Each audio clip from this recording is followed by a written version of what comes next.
আমি শহীদ মিনারের সেই সিঁড়িগুলো দিয়ে নিচে নামতেছি।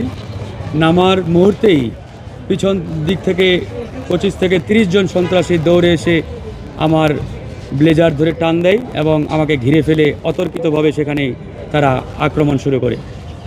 তা আক্রমণের এক পর্যায়ে তারা আমাকে বলে যে এখানে ছাত্রদলের নেতারা আপনার বক্তব্যের পরে উত্তেজিত, আপনার বক্তব্যের পরে তারা এখানে ঝামেলা পাকানোর চেষ্টা করতেছে, মানে নামার আগেই।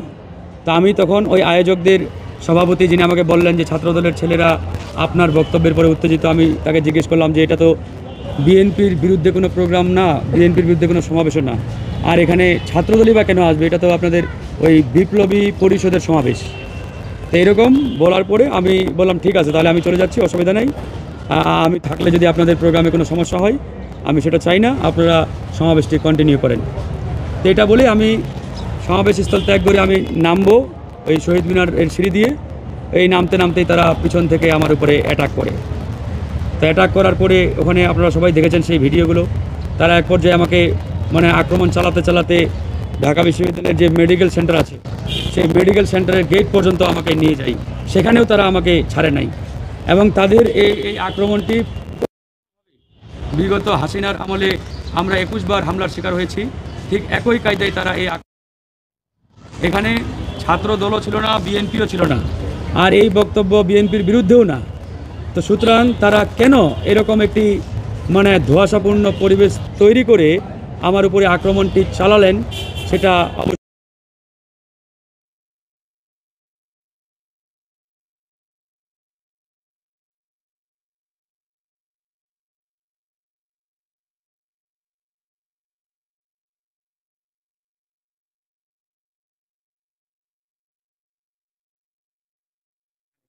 ছাত্রদল সেখানে যাওয়ার প্রশ্নই আসে না। বিপ্লবী পরিষদের ছাত্র দলেই কেন যাবে বা ছাত্র শিবিরই বা কেন যাবে সেখানে? সেই জায়গায় তারা আক্রমণ চালিয়ে, বাকিটা আপনারা সবাই ভিডিওতে দেখেছেন। ওই সময় আমার সেন্স সেভাবে ছিল না।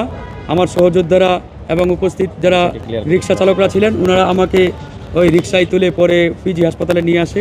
তো ওই সময় দু একজন সাংবাদিক আমাকে জিজ্ঞেস করে কারা আক্রমণ চালিয়েছে। তো আমার সেন্স কাজ না করাই আমি আসলে ওই সময় বলেছিলাম হয়তোবা ছাত্রদল হতে পারে। তো পরক্ষণে আমি বলেছি যে না, ছাত্রদল তো এখানে আসার প্রশ্নই আসে না, প্রোগ্রামটা আরেকটা দলের।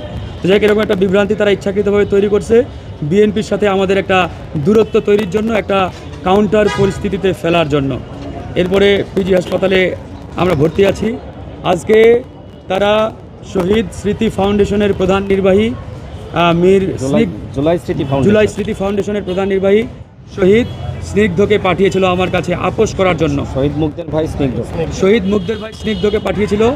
সে 7-8 জনকে নিয়ে আসছিল, এসে আমাকে অনুরোধ করেছে ভাই ওনারা তো আপনারই ছোট ভাই, ওনারা একটা ভুল করেছে, যাই হোক না বুঝে আপনি মাফ করে দেন।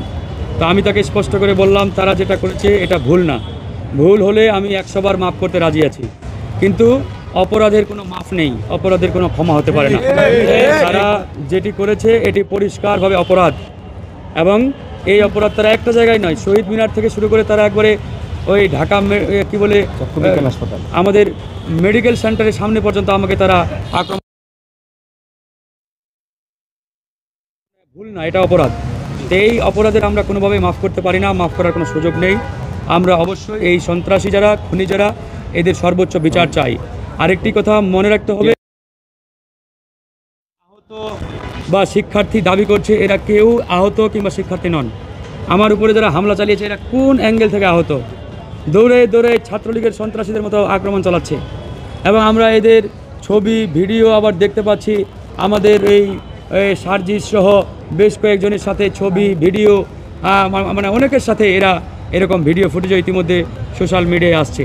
সার্জিস গতকালকে আসছিল, আমি সার্জিসকে বললাম হ্যাঁ তোমার নামটা আসছে, তুমি বলছো ভাই আমি তো জানি না, আমি গত পরশুদিন সারাদিন চিটাগংয়ে ছিলাম।